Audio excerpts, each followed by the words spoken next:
100% সফল করতে পেরেছি, কিন্তু এটা আমাদেরকে মেনে নিতে হবে।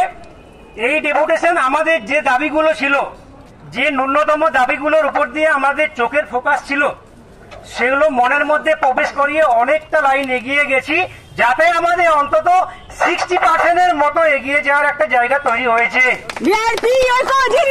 আমরা এটা জানিয়ে এসছি যে আজকে আমরা রাস্তায় দাঁড়িয়ে আন্দোলন করছি।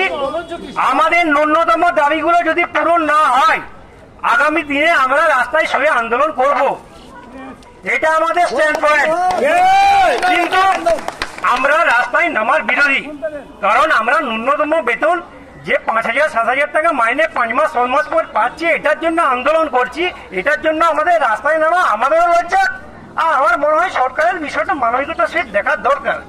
তা যা হোক, এই পুরো বিষয়টা, পূর্ণাঙ্গ বিষয়টা আমাদের সুজাউদ্দিন আহমেদ বলবে। আমি সুজাউদ্দিন আহমেদকে পুরো বিষয়টা বলার জন্য অনুরোধ করছি। আচ্ছা, বলছি আমার কথাগুলো একটু মন দিয়ে শুনবেন। আমাদের স্যারের সঙ্গে দীর্ঘক্ষণ কথা বলার পর আমরা যেগুলো ওনার কাছ থেকে জানতে পেরেছি সেটা আপনাদের বলছি। আমাদের ডিউ পেমেন্ট, আমাদের 5 মাসের ডিউ পেমেন্ট আগামী সপ্তাহে প্রত্যেকটা জেলায় ঢুকে যাবে।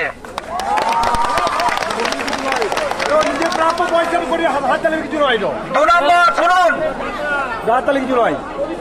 2 নম্বর শুনুন, আমাদের সাপ্তাহিক ছুটি, যেটা আমরা দীর্ঘদিনের আবেদন করেছিলাম, ফেব্রুয়ারি মাসে একটা অফিসিয়াল অর্ডার উনি বের করবেন। সাপ্তাহিক প্রত্যেক রবিবার আমাদের ছুটি।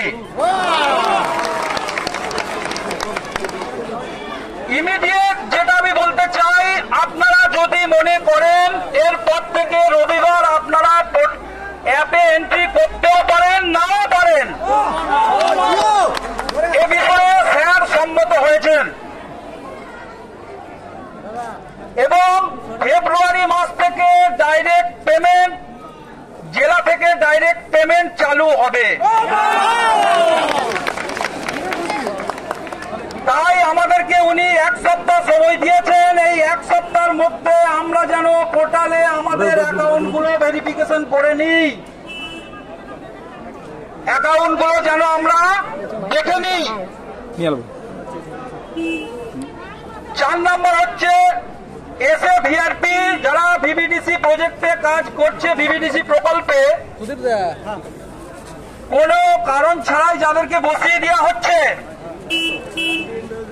উনি একটা বিষয়ে সম্মত হয়েছেন এবং এ বিষয়ে উনি একটা লিখিত অর্ডার বার করবেন বলে আমাদের কথা দিয়েছেন যে মিনিমাম যদি কোনো এসএভিআরপির কাজে নেগলিজেন্সির বিষয় দেখা যায়, সেক্ষেত্রে মিনিমাম 3টে নোটিশ তাকে ইস্যু করা হবে এবং তাকে একটা হিয়ারিং এর প্রসেসের মধ্যে নিয়ে যেয়ে তার রিপ্লাই নিয়ে তারপরে কিন্তু বাদ দিয়া বা বসিয়ে দেওয়ার ব্যাপারটা এগোবে। কোন কারো দাদা কাকা মামার কথাই বাদ দেওয়া মুশকিল হচ্ছে, এটা তাদেরকে কানে শুনিয়ে দেবেন। 5 নম্বর, বীরভূমের কাজলকান্তি মন্ডলকে পুনর্বহাল করা হবে বলে তিনি আমাদের কথা দিয়েছেন এবং ইমিডিয়েট উনি এই বিষয়ে আমাদের সামনেই অ্যাকশন নিয়েছেন। এবং আমরা কাজলদার কথা মতো বললাম যে পাশের জিপিটাও খালি রয়েছে এখনো পর্যন্ত। আর একটা কথা যিনি আমাদেরকে বললেন, উনি যে পোর্টালটা চালুই করা হয়েছে যাতে করে আপনারা মাসিক টাকাটা পান। তাই আপনারা কাজের ক্ষেত্রে আপাত দৃষ্টিতে আগামী 2-3 মাস কোনো গাফিলতি রাখবেন না, এটা আমাদের ব্যক্তিগত অনুরোধ। রবিবার দিনটা আপনি এন্ট্রি করতেও পারেন, নাও পারেন, উনি বলে দিয়েছেন পরিষ্কার কথা। এবার সমস্ত বিষয়ে উনি আমাদেরকে একটা মোটামুটি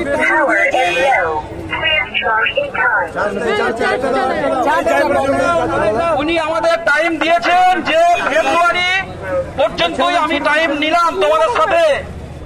এবার আমরা ওনাকে বললাম যদি ফেব্রুয়ারির মধ্যে যদি এটা না হয় তাহলে আমরা ফেব্রুয়ারির লাস্ট উইকে এর থেকে অনেক বড় জমায়েত করে আমরা বড় মুভমেন্ট শুরু করে দেবো।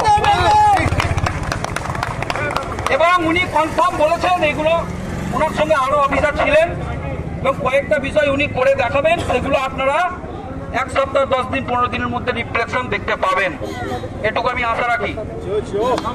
যাই হোক, আমি ওদের কাছে একটু বলে আসি কথাটা।